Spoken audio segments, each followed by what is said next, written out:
Assalamualaikum warahmatullahi wabarakatuh. Saya tanya pada Anda, kalau Anda bisa menghafal Quran, benar menghafalnya, masuk surga tidak? Kalau Anda tidak tahu masuk atau tidak, bagaimana kita bisa punya motivasi untuk menghafal? Perhatikan, saya katakan kepada Anda, Allah berjanji dalam Al-Quran. Allah berjanji bahwa orang yang benar menghafal Qurannya, benar menghafal, nanti benar itu bisa mengamalkan isinya. Benar menghafalnya, maka bukan hanya masuk surga, Allah akan hiasi dia ketika masuk surga dengan perhiasan yang membedakan dengan yang bukan menghafal Quran. Demi Allah saya katakan, berusaha menghafal Quran, karena Anda akan mendapatkan hal yang berbeda saat Anda masuk surga insya Allah. Janjinya dari Quran surah ke-35 Fatir ayat ke-33, paling kiri sebelah atas.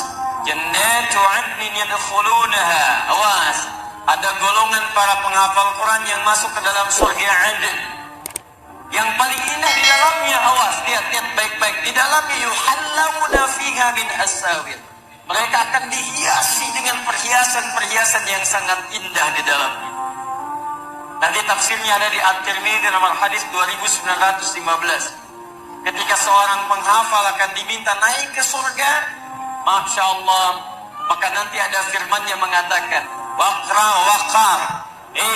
Saat Anda naik ke surga, bacakan bacaan Quranmu yang biasa kau bacakan saat di dunia. Setiap dibaca, naik. Setiap baca, naik. Tiba-tiba Qurannya mengatakan, Ya Allah, lihat baik-baik. Allahumma halli. Ya Allah, sebelum naik dia ke surga, hiasi dulu dia. Bedakan dengan yang bukan penghafal. Fayulbasu ilaihi tajul karamah, maka dipakaikan di kepalanya mahkota kehormatan. Tayyib, kemudian dipanggil orang tuanya, sepanjang dia beriman pada Allah, beramal saleh, maka dipakaikan mahkota di kepala kedua orang tuanya sepanjang dia beriman dan beramal saleh.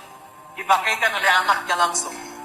Ingat baik-baik ya, saat orang tua yang lain yang Anda anggap kadang amalannya biasa, pekerjaannya semacam Anda terlihat kecil dalam pandangan Anda, ternyata boleh jadi dia sedang menyiapkan ahli surga di kehidupan Anda.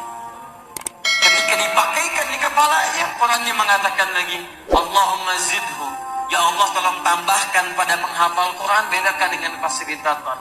Fayulbasu ilaihi libasal karamah, maka dipakaikan padanya jubah kehormatan, maka naiklah dia ke dalam surga. Perhatikan, ketika dia naik ke dalam surga itu disebutkan Jannatu 'Adnin. Ketika dia naik ke surganya, maka diteruskan. Buka Quran surah ke-13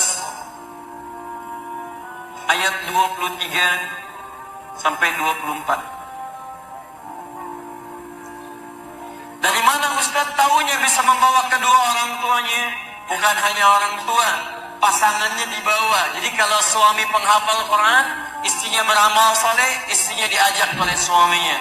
Kemudian anak cucunya beramal soleh, diajak juga semuanya.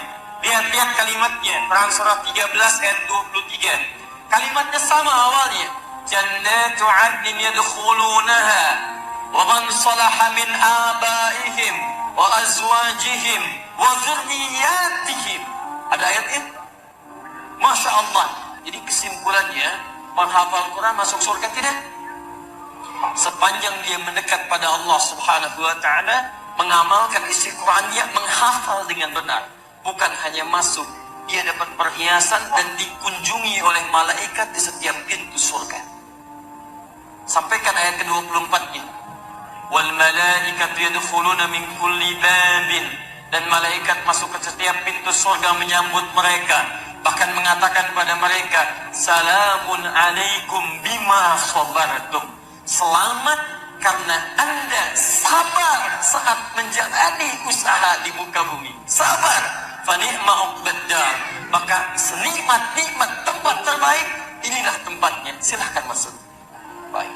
Jadi kesimpulannya, ketika Anda ingin masuk surga dengan cara menghafal Quran, ada yang masuk surga dengan cara tahajud, makanya dibuka babut tahajud. Ada yang ingin masuk surga dengan berpuasa, makanya dibuka pintu Ar-Rayyan, pintu orang puasa. Jadi ketika nanti Anda di akhirat, Anda dipanggil, ahli puasa, pintunya manggil Ar-Rayyan. Begitu masuk, ughliqat, ditutup. Ughliqa itu bukan ghallaqa, jadi ada aghlaqa, ada ghallaqa, beda. Kalau ghallaqa, nutupnya pelan-pelan, sehingga masih bisa ngintip. Perhatikan baik-baik. Ughliqat, ditutup. Kalau aghlaqa pakai hamzah itu seketika tutup. Begitu ahli puasa masuk ke pintu surga, masuk semuanya, tutup seketika, tutupnya kencang. Jadi tidak ada kesempatan orang lain untuk mengintip. Ada apa sih? Abu tahajud, ahli tahajud masuk, ahli tahajud. Ahli Quran punya pintu sendiri. Ayo siapkan, Anda harus punya cita-cita. Saya mau masuk surga dari pintu ini. Bukan amalannya hati dunia. Anda harus punya cita-cita, teman-teman. Yang paling hebat adalah orang yang diperebutkan oleh semua pintu itu. Semua pintu mengatakan, dan nanti Abu Bakar As-Siddiq radhiyallahu taala anhu berusaha bermohon kepada Allah dengan kalimat-kalimat Nabi, meminta isyarat. Ya Rasulullah, adakah yang bisa masuk dari semua pintu itu? Kata Nabi, saya bermohon kepada Allah supaya engkau menjadi bagian dari ini. Dan berita baiknya, ahli Quran itu salah satunya akan diperebutkan oleh pintu-pintu itu. Karena ahli Quran, dia pasti rajin tahajud. Ahli Quran, dia pasti rajin puasa.